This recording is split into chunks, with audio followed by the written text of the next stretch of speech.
નમસ્કાર, આપ જોઈ રહ્યા છો નેશન પ્લસ ન્યૂઝ. હું છું આપની સાથે હેતલ ભગત. વલસાડ જિલ્લામાં ભાજપનો સપાટો બોલાવાયો છે. પાર્ટી વિરુદ્ધ ગતિવિધિ કરનાર 20 કાર્યકર્તાઓને સસ્પેન્ડ કરવામાં આવ્યા છે. વલસાડ જિલ્લામાં ભાજપનો સપાટો બોલાવાયો છે. પાર્ટી વિરુદ્ધ ગતિવિધિ કરનારા 20 કાર્યકર્તાઓને સસ્પેન્ડ કરવામાં આવ્યા છે. જિલ્લા ભાજપ પ્રમુખ હેમંત કંસારાએ 20 કાર્યકર્તાઓને 6 વર્ષ માટે સસ્પેન્ડ કર્યા છે. પાલિકાની ચૂંટણીમાં પાર્ટીની ટિકિટ ન મળતા પાર્ટીના ઉમેદવારો સામે અપક્ષ ઉમેદવારી કરનાર કાર્યકર્તાઓ સામે કડક કાર્યવાહી કરવામાં આવે છે. વલસાડના 15, પારડી અને ધરમપુરના 2 કાર્યકર્તાઓને 6 વર્ષ માટે સસ્પેન્ડ કરાયા છે. એક સાથે 20 કાર્યકર્તાઓને ભાજપમાંથી સસ્પેન્ડ કરાતા ખળભળાટ મચી જવા પામ્યો છે. વલસાડ જિલ્લાની 3 નગરપાલિકાઓની ચૂંટણી છે. વલસાડ નગરપાલિકા, પારડી નગરપાલિકા, ધરમપુર નગરપાલિકા. ભારતીય જનતા પાર્ટીના માન્ય ઉમેદવારોની સામે 3 નગરપાલિકાઓની અંદર જેમણે પોતે ઉમેદવારી નોંધાવી છે, પછી અપક્ષમાંથી હોય, કોંગ્રેસમાંથી હોય કે આમ આદમી પાર્ટીમાંથી હોય, અથવા તો જે આપણા ભારતીય જનતા પાર્ટીના જે સભ્યો જે છે એમના પરિવારમાંથી પણ કોઈકે ટિકિટ માટેનું ઉમેદવારી કરી હોય, અપક્ષો, કોંગ્રેસ અથવા તો એનામાંથી, તેવા તમામ લોકોને ભારતીય જનતા પાર્ટીએ નોટિસો આપી છે અને એ નોટિસોનો જવાબ ન મળતા ભારતીય જનતા પાર્ટીએ એમને આવનારા 6 વર્ષ માટે પાર્ટીમાંથી બરતરફ કર્યા છે.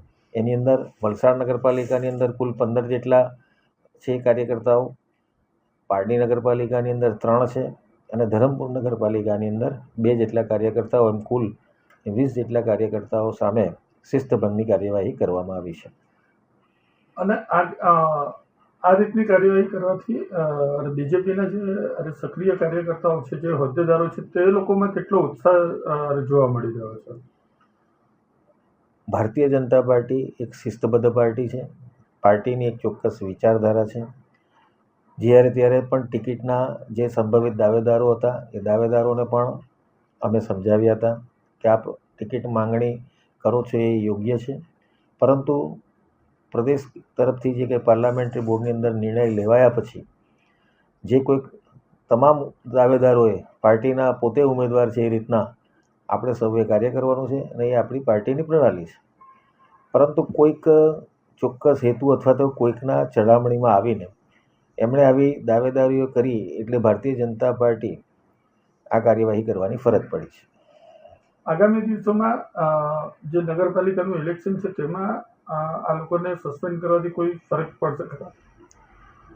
ભારતીય જનતા પાર્ટી ચૂંટણી વલસાડ હોય, પારડી હોય કે ધરમપુર હોય, તમામ સીટ જીતવાના પોતાના પ્રયાણ તરફ આગળ વધી રહી છે અને ચોક્કસ ખાતરી છે કે 3 નગરપાલિકાની બધી જ સીટો ભારતીય જનતા પાર્ટી જીતવાની છે. આ એક પાર્ટીની પદ્ધતિ છે. એટલે આનાથી સસ્પેન્ડ કરવાથી ભારતીય જનતા પાર્ટીના વોટ વધી જશે કે સીટો વધી જશે એવું નહીં, પણ આ એક પ્રક્રિયા છે. એ પ્રક્રિયા ભારતીય જનતા પાર્ટીએ પૂર્ણ કરી છે.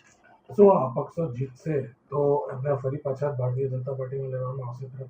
કોઈ પણ અપક્ષો જીતશે તો ભારતીય જનતા પાર્ટીને લેવાની કોઈ શક્યતા કે સંભાવના જ રહેતી નથી. એનું કારણ છે કે ભારતીય જનતા પાર્ટી પોતે જ એવું આયોજન કર્યું છે કે કોઈ પણ અપક્ષની ભારતીય જનતા પાર્ટીને જરૂર પડવાની નથી. તમામ સીટ ભારતીય જનતા પાર્ટી જ જીતવાની છે. Bureau report, nation plus news, Valsad.